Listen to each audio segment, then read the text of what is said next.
Hi, and welcome to this snow day video. I wanted to make sure that you were able to see a few examples of how to do properties of logarithms so that you can keep up with the WebAssign homework. So first of all, let's recall that if I had an expression like log base 12 of 12, that would be the power of 12 that equals 12. In other words, 12 to what power equals 12? Or just a 1.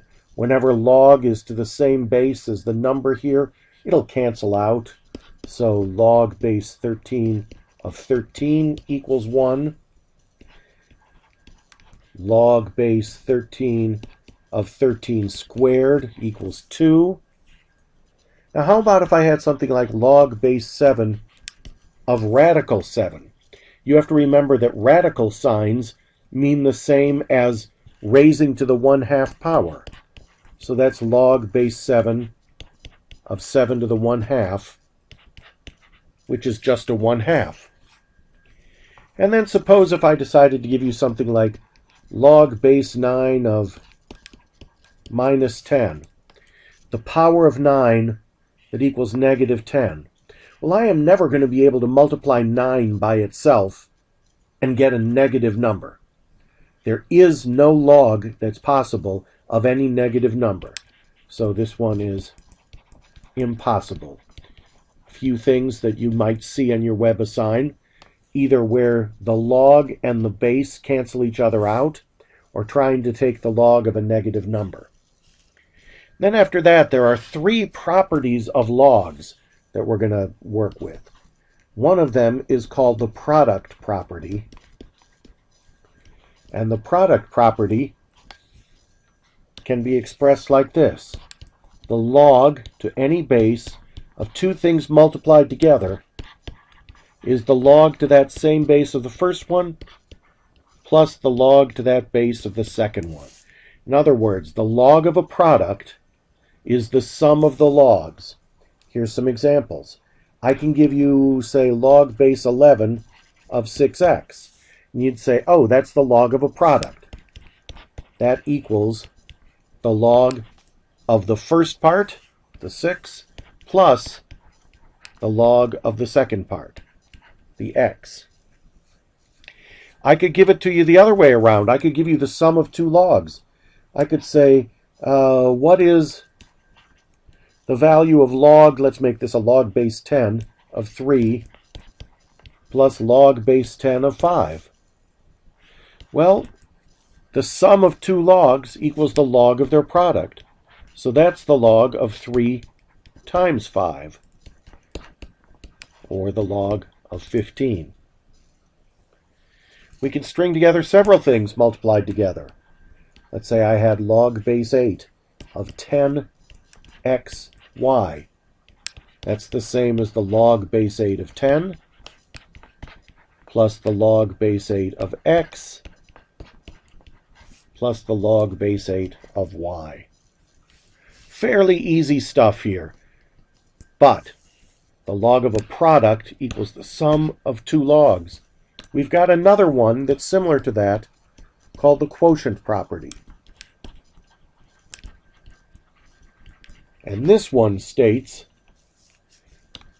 that the log to any base of a quotient of a top divided by the bottom equals the log using the same base of the top minus the log of the bottom. So let's look at some examples of that.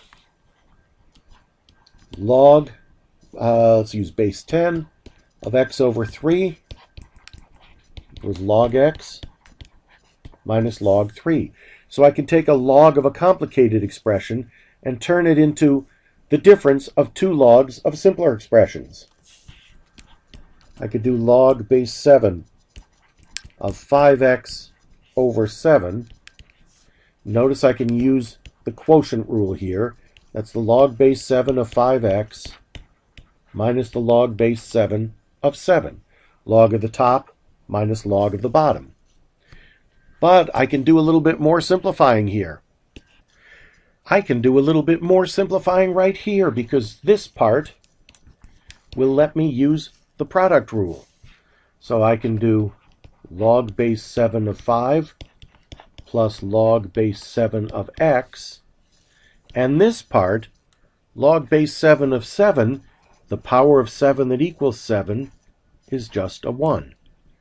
So the log base 7 of 5x over 7 is the log base 7 of 5 plus the log base 7 of x minus 1. Okay, there is one more property that we're going to talk about, the power property. This is a fun one. In the power property, if I have the log to any base whatsoever of, say, x raised to a power, I can bring that power down and get p times log base b of x. Notice, if what I'm taking the log of is raised to a power, I can bring the power down in front. So here's some examples. Log base 8 of m to the 4th is the same as 4 times log base 8 of m. Log base 8 of the square root of x. Remember, square root of x is the same as raising to the 1/2 power. So that's log base 8 of x to the 1/2, which is 1/2 log base 8 of x. Notice what I cannot do.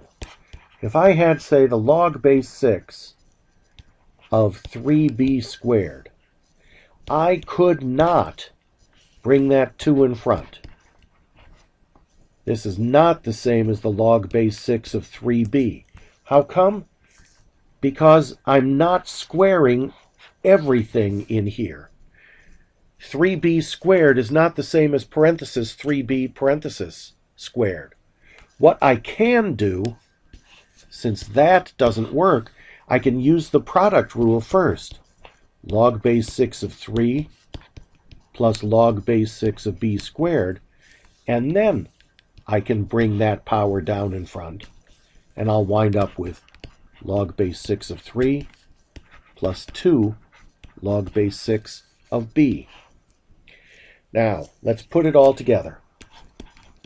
Here's a graduation problem for you. Log base 12 of 5m squared n cubed over p to the 6th. What am I going to do? I've got the log of a quotient, so that's going to be the log of the numerator minus the log of the denominator. Log of the top minus log of the bottom. So it's log base 12 of 5m squared n cubed minus log base 12 of p to the 6th. Now, on this part, log base 12 of 5m squared n cubed, I can use my product rule. Log base 12 of 5 plus log base 12 of m squared plus log base 12 of n cubed. And then I've still got this minus log base 12 of p to the 6th.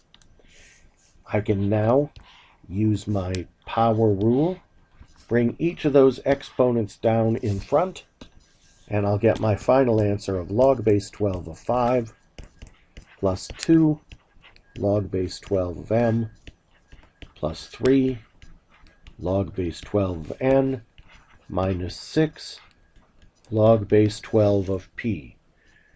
Go back and look at the original problem. Log of 5m squared n cubed. The 5m squared n cubed are all on the top. They all have a positive coefficient. P to the 6th was on the bottom. It has a negative coefficient. This should be sufficient information for you to be able to get to your WebAssign and be able to do those problems. They will still be due at the originally assigned time. Good luck to you.